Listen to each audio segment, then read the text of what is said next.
I watched my girlfriend kiss another guy in the front seat of my own car, because she thought it was his. I wasn't supposed to be there. But I was. And I saw it all, through the windshield of my dad's Mustang, the same one I'd polished hours earlier, heart racing with excitement because I was planning to surprise her. But surprise me, she did.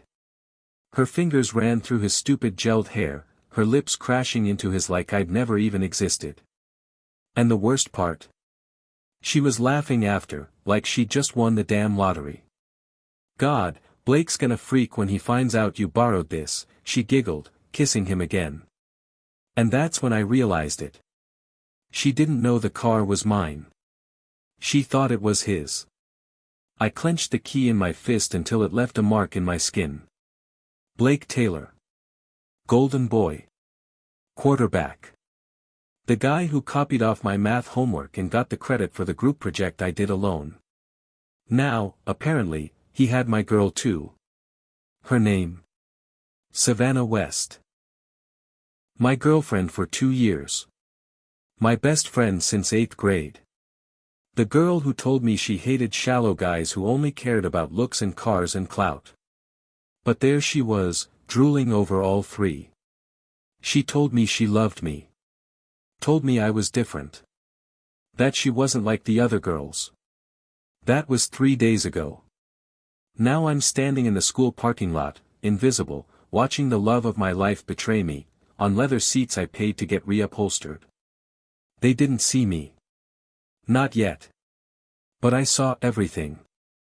And if they thought this was over, if they thought I was just gonna disappear quietly and cry into my pillow like some pushover nerd, they don't know me at all. Because I wasn't just going to get revenge. I was going to ruin them.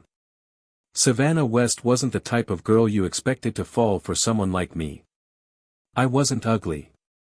I wasn't poor. But I also wasn't the guy people noticed. I was the type who carried extra pens in his backpack, helped the substitute teacher get the projector working, and had a clean locker with spare deodorant and a mini whiteboard for reminders. I didn't care about parties. I didn't play football. I never smoked behind the gym or skipped class to hang out by the lake. But Savannah? She was homecoming queen last year. The girl who got invited to every party, even by people who didn't like her. The kind who wore thrift store jeans and made them look designer. Who could quote Shakespeare and Cardi B in the same sentence and somehow make both sound like poetry. And yet, she picked me. I met her in junior year when we got paired in AP English.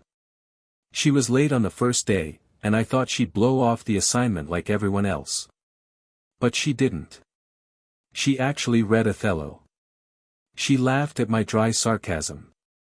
She texted me at 2 a.m. asking if I thought Iago was really the villain or just misunderstood. We talked about music, books, the future. I thought it was real. At first, it was perfect. Late-night study sessions that turned into sleepovers. Long drives with the windows down, her hand on mine across the console. She said I made her feel safe. Said she'd dated too many guys who made her feel like she had to be someone else. I believed her. I trusted her. But slowly, things started shifting. She started dressing differently. Hanging out with a different crowd, mostly Blake's circle. The football crew. The gym rats. The don't think too hard, just vibe kind of guys. And Blake? He was the poster boy. 6 feet of dumb charm and gym selfies, all wrapped in a varsity jacket. He flirted with every girl in school. And I always thought she hated him. Until she didn't. The signs were there. I ignored them. The way she laughed a little too hard at his jokes in the cafeteria. The sudden excuses not to hang out on Friday nights. The new lipstick I never saw her wear for me. The gym membership she said she got for self-love.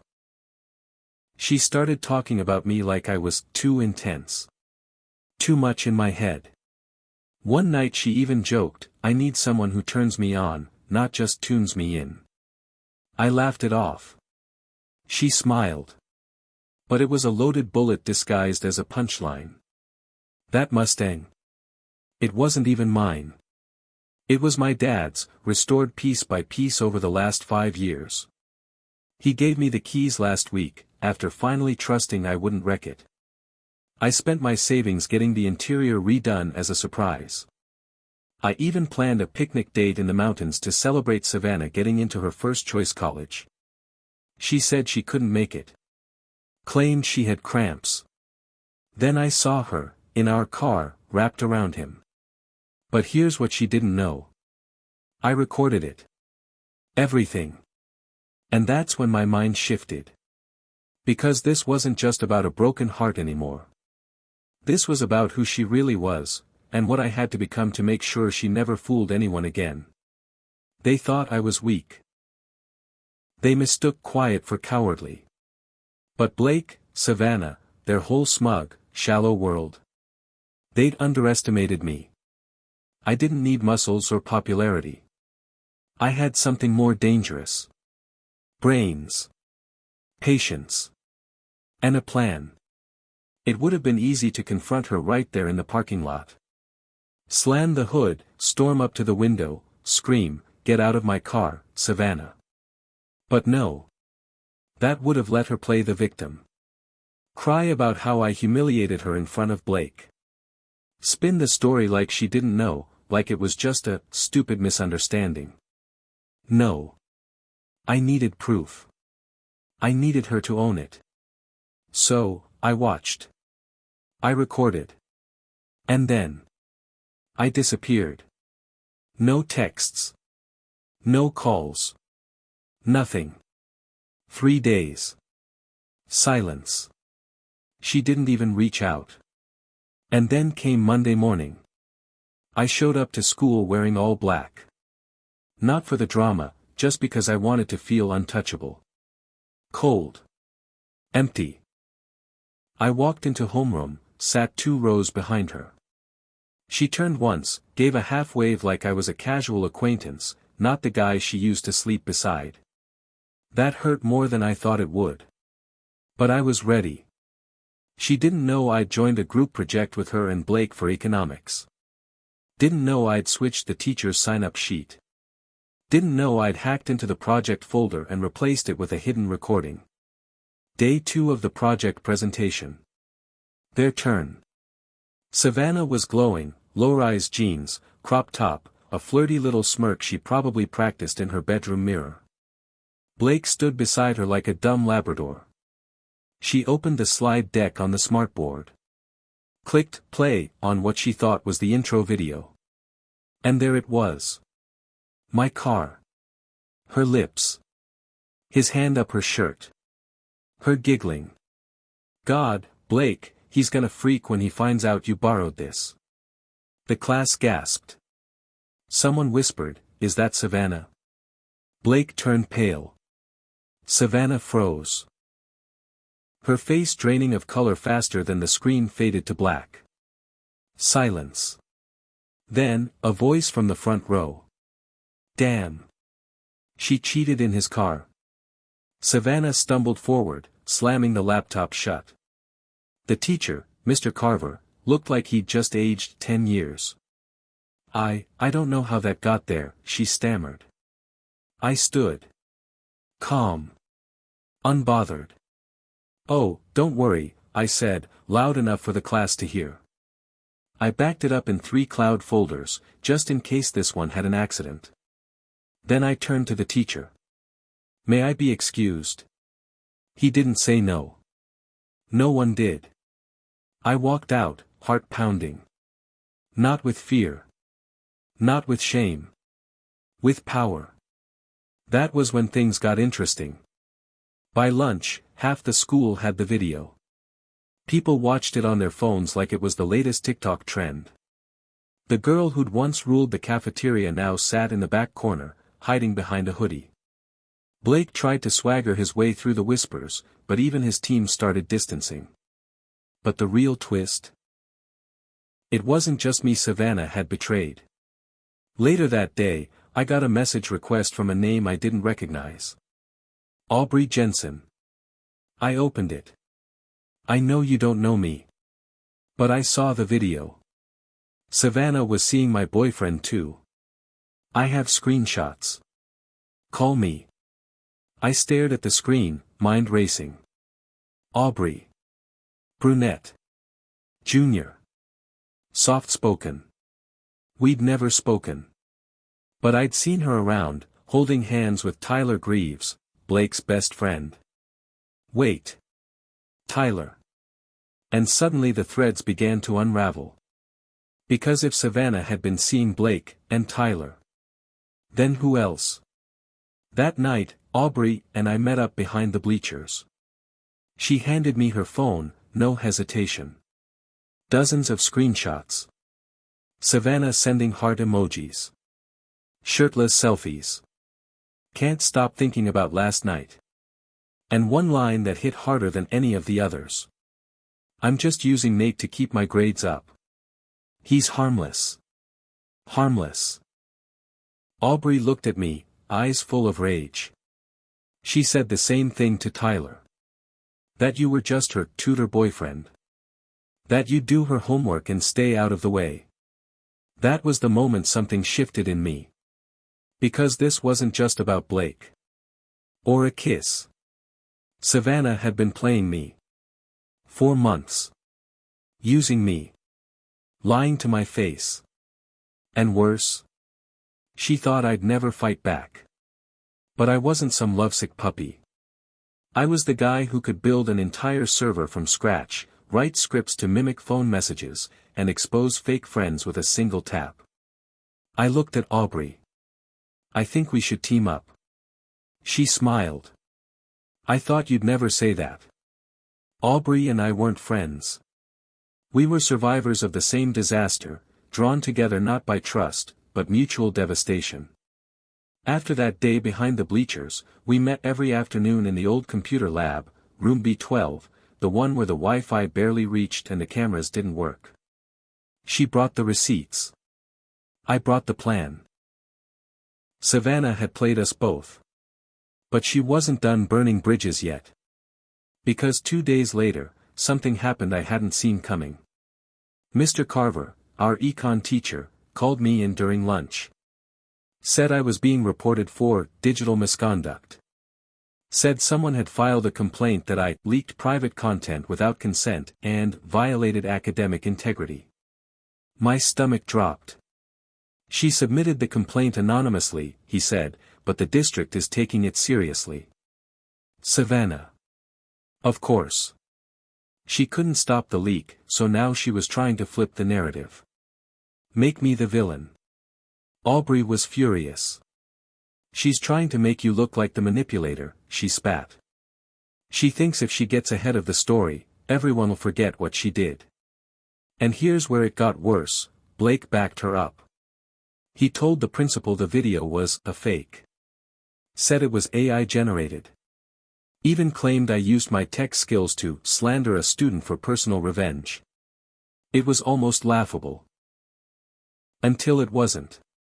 Because people started believing it. Rumors shifted. Whispers flipped. Suddenly I was the obsessive ex. The hacker. The creep. People forgot what they saw and started parroting her version. Nate edited that clip, right? Didn't he stalk her for months? Wasn't he the one who got rejected? Savannah walked the halls with red eyes and a fake tremble in her voice. I'm just trying to stay safe, she told the counselor. I'm scared of him now, she told her friends. And just like that, the school began to turn. Not completely. But enough to make it hurt. Even teachers started looking at me sideways. Mr. Carver stopped calling on me in class. Coach Thomas told me not to cause trouble in the gym. Aubrey and I knew we needed to escalate. But fast. I dug deeper, and what I found next made me question everything. Savannah hadn't just cheated. She'd profited. Aubrey discovered a private Instagram account, one Savannah had been using to sell exclusive photos to college guys. Nothing explicit, just carefully angled shots. Gym mirror selfies. Thirst traps. Teasing captions. But the worst part? One of the buyers was a math teacher from another school. She wasn't just playing high school boys. She was luring older men too. I showed Aubrey the screenshots. She went pale. This could get her expelled, she whispered. Not just her, I said. If that teacher's real, he could lose his job. Or worse. But here's where it all twisted again. Because the next day, Savannah's mom showed up at school. A lawyer in heels. Red lipstick. Eyes sharp as razors. She requested a private meeting with the principal, Mr. Carver, and me. Her tone was sweet. Her words weren't. "You've traumatized my daughter," she said.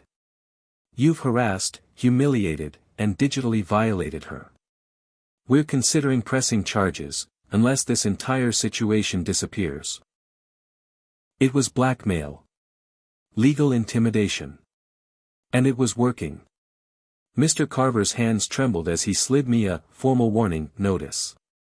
Aubrey was furious. "This is insane," she said. "She's the one who ruined our lives." I nodded. But I was done reacting. It was time to control the story again. That night, I set up a burner email and sent the full photo sale account, including transaction screenshots, to the school board and 2 major local gossip pages. I didn't attach Savannah's name. Not directly. I used hints. Enough that anyone who knew her would connect the dots. By morning, the internet was on fire. Local student running private fan page. Anonymous cheerleader selling content to adult men. The story exploded. Students whispered. Parents called. Teachers panicked. And Savannah? She tried to hold it together, until Blake cracked. Apparently, he found out she'd sent the same flirty messages to his cousin at State. He dumped her, in front of everyone, during lunch. "You're poison," he shouted. "You ruin every guy who touches you." That was the line that stuck. Because by the next week, Savannah wasn't sitting at the back of the cafeteria anymore. She wasn't in the cafeteria at all. She started skipping classes. Ignoring texts. Wearing oversized hoodies like armor. But here's the catch. Just when I thought I'd won, something unexpected happened. Aubrey kissed me. It wasn't part of the plan. It wasn't dramatic. Just quiet. Intentional. We were in the computer lab. She leaned in and said, "Thank you, for making me feel seen." And then she kissed me. For a second, I kissed her back. Then I pulled away. Because somewhere in that kiss, I felt something off. Not fake. Not manipulative. Just, off. Was she using me to get back at Savannah and Tyler? Was I using her? I didn't know anymore. And just like that, my perfectly clear path of revenge blurred again. This wasn't a movie where the villain gets what's coming and the hero rides off into the sunset. This was real life.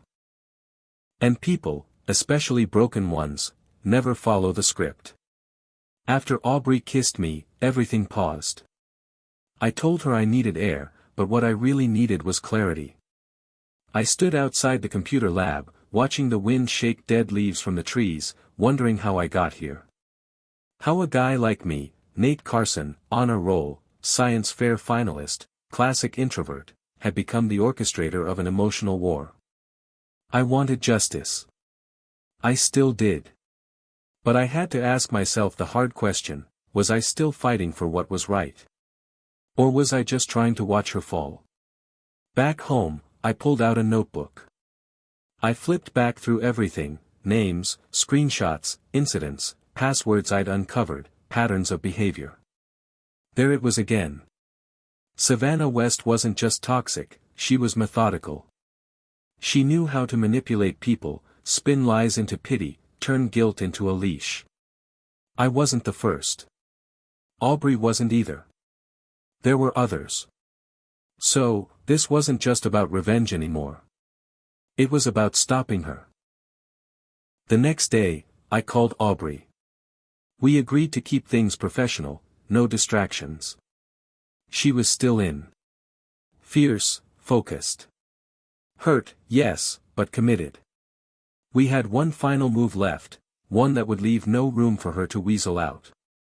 And it started with a fake offer. Step 1, the trap. I created a fake Instagram profile. A clean, polished identity for Zach Langston, a sophomore transfer student from a rich LA private school. Good looks. Trust fund. I messaged Savannah through the burner account. Saw your secret account eyes. Want in on something better? You're wasting your time with high school boys. She replied within an hour. Talk to me. I lured her in with the promise of a subscription agency for influencers. Told her she had potential. That I represented girls who made $5,000 plus a month. That I could get her verified. I even told her we'd wipe her past clean. She bit. Hard. Aubrey posed as Emily, the account manager. She messaged Savannah next, introducing contract terms, fake earnings reports, even NDA paperwork with a mock logo. Savannah asked questions. Not many. But enough to confirm one thing. She was in it for the money. Not safety. Not growth. Just pure self-interest. We scheduled a video consultation for Friday at 8 p.m. She didn't know I'd already invited someone else to the same meeting, the real school board's ethics officer, whose contact Aubrey had dug up through her mom's alumni group. We had everything ready. A recorded Zoom session. A folder of evidence, Instagram messages, transaction receipts, DM screenshots. A time-stamped log proving she was running the secret account while actively under academic and parental review. It was airtight. And it got better. Step 2, expose the rot. While Savannah was busy setting up her ring light and trying to look authentic, I uploaded a timed Dropbox link to every major school group chat. Title, The Truth About Savannah West. Inside the link. A full, unedited version of her kiss with Blake. Voice messages she'd sent to multiple guys, including the infamous, I'm just using Nate, one. And the clincher, screenshots of her trying to sell nude-adjacent content to a man who turned out to be a married substitute teacher. The news hit the school like a live wire. Phones buzzed. Group chats exploded. By the time Savannah clicked into the Zoom call, the ethics officer already had enough to open a full investigation. We didn't even have to do much. She exposed herself. The moment Zach mentioned wire transfers and contract verification, Savannah leaned forward and said, "Do we have to use real names? Like, could I just keep this under a stage name? My boyfriend's ex is stalking me and spreading rumors." And there it was. Still lying. Still rewriting the truth to fit her.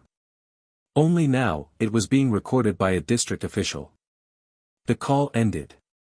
Quietly. Professionally.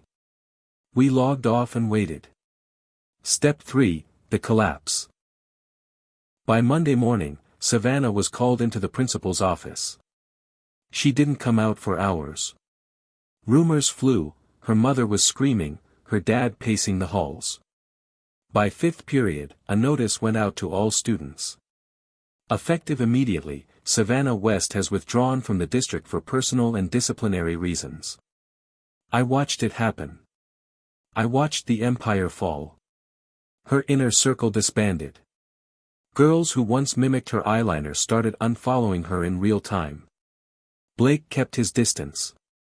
Word was, his college offer was under review for submitting falsified community service hours Savannah had logged for him. Every thread connected. Every lie frayed until it snapped. And me? I didn't gloat. Not publicly. But Aubrey and I walked through the halls that day like ghosts in reverse, no longer invisible, no longer ashamed.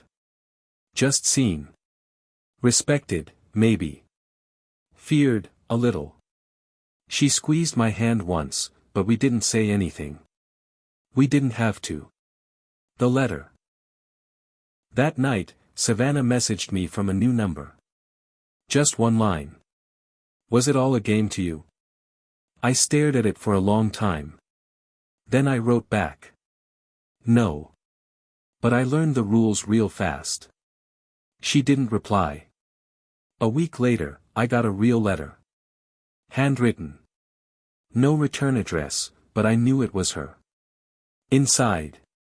You were the only one who really knew me. I hated that. That's why I ruined it. I didn't know how to be loved unless it hurt. I folded the letter and put it in my drawer. Not as a keepsake. As a reminder. That even monsters bleed. But that doesn't mean they don't deserve consequences. Savannah never came back. Her locker was emptied by the end of the week. Her name wiped off the cheerleader roster. Her face erased from the yearbook layout in progress. She didn't get a graduation party. No prom queen crown. No slow dancing to a breakup song she pretended to cry over. And me? I didn't throw a victory parade. I didn't rub it in. I just kept showing up. To class. To clubs. To life.